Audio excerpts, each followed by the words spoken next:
नमस्ते दोस्तों, स्वागत है आपका हमारे इस चैनल पर। आज जो कहानी मैं आपके सामने लेकर आई हूँ वो सुनकर शायद आपकी रूह कांप जाए। ये कहानी ग्रेटर नोएडा के सेक्टर 150 के पास की है, एक ऐसी जगह की जहां आज भी रात के अंधेरे में लोग अकेले जाने से डरते हैं।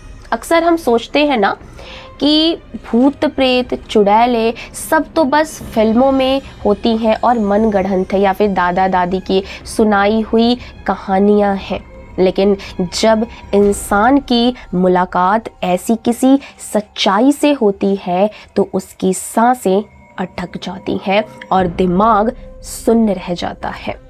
आज की कहानी है सिद्धांत की। एक आम लड़का जिसकी जिंदगी एक रात हमेशा के लिए बदल गई। तो दोस्तों, अगर आप तैयार हैं तो फिर चलिए शुरू करते हैं ये खौफनाक सफ़र। देखिए दोस्तों, सिद्धांत नोएडा की एक बड़ी मल्टीनेशनल कंपनी में काम किया करता था। सुबह ऑफिस, शाम को वापसी और रात को अपनी हेल्थ को लेकर के काफ़ी ज़्यादा कॉन्शियस था। रोज़ रात को ऑफिस से निकलने के बाद वो अपने बेस्ट फ्रेंड विकी के साथ जिम जाया करता था। दोनों की यही रूटीन थी और जिम से वापस आते आते अक्सर 11, साढ़े 11 या फिर कभी कभी तो 12 भी बज जाया करते थे।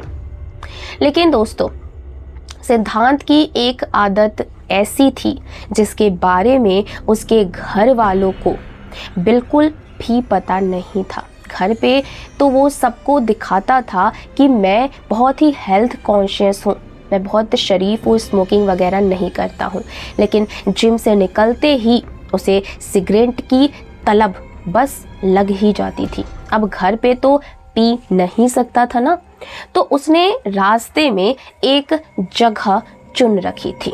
सेक्टर 150 के थोड़ा आगे एक सुनसान कच्चा रास्ता, जहां एक बहुत पुराना सूखा हुआ कुआं था। हाँ, हमेशा वहां पर सन्नाटा रहता था।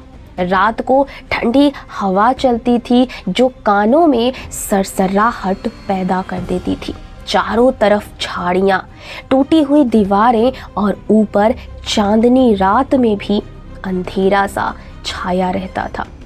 सिद्धांत वहां रुककर 10 से 15 मिनट पसीना सुखाता और अपनी सिगरेट पीता, ताकि घर पहुंचते पहुंचते धुएं की महक निकल जाए। विकी हमेशा उसे मना किया करता था, अरे भाई सिद्धांत, ये जगह ठीक नहीं लगती मुझे, यहाँ मत रुका कर, कुछ भी हो सकता है। पर सिद्धांत वो हंस करके टाल देता था उसकी बातों को। अरे यार, तू भी ना बहुत डरपोक है, यहाँ कुछ भी नहीं होता है, बस थोड़ी सिगरेट पी लेता हूँ बस।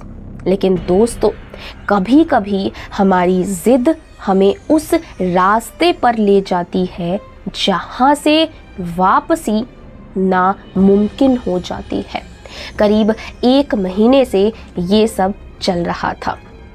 सिद्धांत रोज वहाँ पर रात में रुकता, सिगरेट पीता और वापस चला जाता। लेकिन एक रात कुछ अलग हुआ, कुछ डिफरेंट हुआ बाकी रातों से। जब सिद्धांत वहाँ सिगरेट सुलगा रहा था तभी अंधेरे में से एक आवाज़ आई, छम छम छम, जैसे कोई मिट्टी के घड़े को ज़मीन पर घसीट रहा हो। सिद्धांत ने पलट कर देखा तो अंधेरे में एक बुजुर्ग औरत धीरे धीरे आ रही थी। उसके हाथ में मिट्टी का एक पुराना घड़ा था। उसकी साड़ी फटी हुई थी, बाल बिखरे हुए थे और वो सिर झुकाए चल रही थी। सिद्धांत थोड़ा डर गया। उसे लगा शायद कोई गरीब महिला होगी या फिर कोई पागल। वो औरत कुएं के पास आई, घड़ा नीचे रखा और बिना ऊपर देखे सिद्धांत से बहुत ही अजीब भारी आवाज में पूछा, बेटा क्या घड़ा भर गया? सिद्धांत हैरान रह गया। उसने सोचा, ये कुआं तो बरसों से सूखा है, इसमें पानी कहाँ से आएगा? उसने मजाक में हल्के स्वर में कह दिया, हाँ माताजी, अब तो भर ही गया होगा। वो औरत कुछ नहीं बोली, बस अपना घड़ा उठाया और बिना पीछे देखे झाड़ियों के पीछे अंधेरे में गायब हो गई। सिद्धांत ने सोचा, शायद पागल होगी, चलो छोड़ो, जाने देते हैं। लेकिन दोस्तों, उस रात सिद्धांत को घर पहुंचकर अजीब सी बेचैनी महसूस हुई, जैसे कोई उसे देख रहा हो। क्या आपने कभी ऐसा अपने साथ महसूस किया है कि कोई आपको देख रहा है लेकिन आसपास कोई नहीं है? अगले कुछ दिनों तक ये सिलसिला रोज चलने लगा सिद्धांत के साथ। हर रात वही औरत, वही सवाल, बेटा क्या घड़ा भर गया? सिद्धांत अब थोड़ा अनकंफर्टेबल महसूस करने लगा था, लेकिन वो अपनी आदत नहीं छोड़ पा रहा था।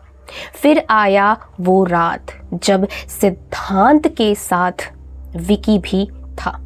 जैसे ही वो औरत आई और उसने वही सवाल पूछा, बेटा क्या घड़ा भर गया? इस बार विक्की को कुछ गड़बड़ लगी। उसने धीरे से अपनी जेब से फोन निकाला और टॉर्च जलाई। जैसे ही टॉर्च की रोशनी उस औरत पर पड़ी,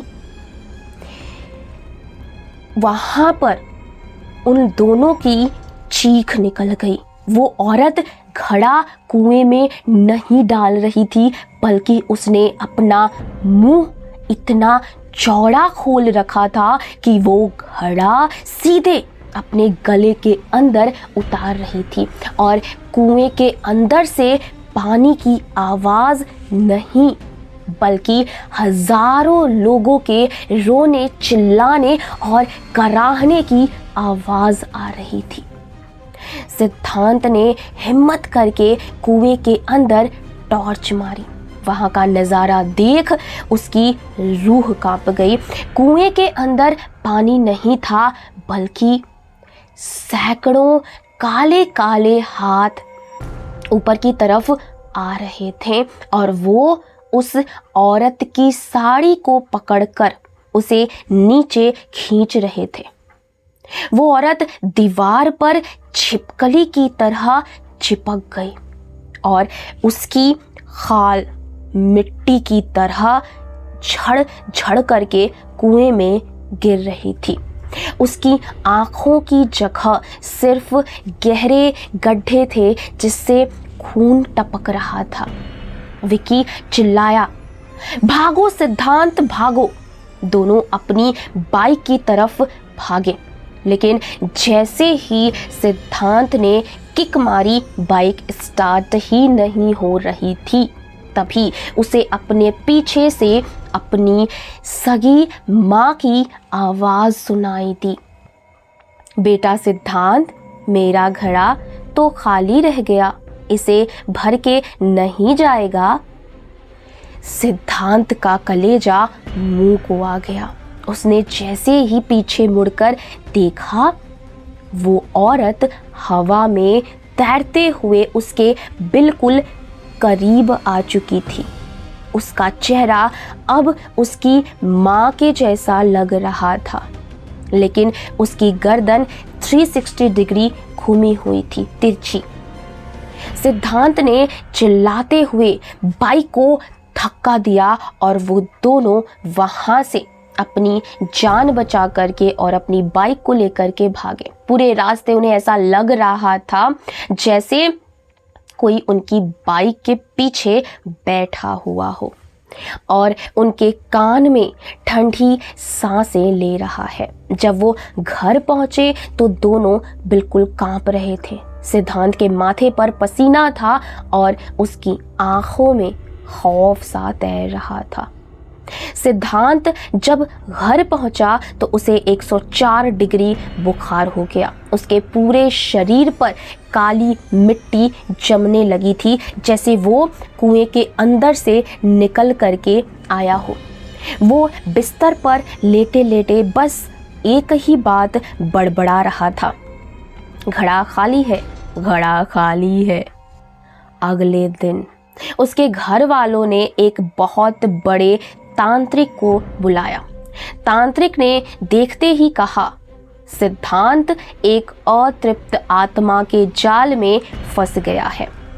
पता चला कि 70 के दशक में वहां भयंकर सूखा पड़ा था और एक औरत अपने बच्चों के लिए पानी ढूंढते ढूंढते उस कुएं में गिर गई थी और प्यास से तड़प तड़प करके उसका शरीर मृत हो गया। तब से वहाँ वो रूह बन करके हर रात पानी ढूंढती है। 3 दिनों तक घर में महामृत्युंजय और कुआं शांति का पाठ चला। सिद्धांत के ऊपर से उस काली मिट्टी को हटाने के लिए गंगा जल से अभिषेक किया गया, तब जाकर उसकी जान बची। आज भी सिद्धांत उस रास्ते से जाना तो दूर, उस रात को घर से बाहर निकलने से भी डरता है। तो दोस्तों, ये थी सिद्धांत की कहानी। इस कहानी से हमें ये समझ आता है कि वीरान जगहों पर किसी अनजान से बात करना या मजाक करना कितना भारी पड़ सकता है। अगर आपके पास भी ऐसी कोई सच्ची डरावनी कहानी है तो मुझे कमेंट सेक्शन में ज़रूर बताइएगा। वीडियो पसंद आई हो तो लाइक करें, कमेंट में बताएं कि आपको सबसे ज़्यादा डर कब लगा और अपने दोस्तों के साथ शेयर ज़रूर करें ताकि वो भी सावधान रहें। मिलते हैं अगली वीडियो में, तब तक के लिए सावधान रहें और डरते रहें और मेरा इंतज़ार करें, क्योंकि कभी कभी कुएं सिर्फ कुएं नहीं होते।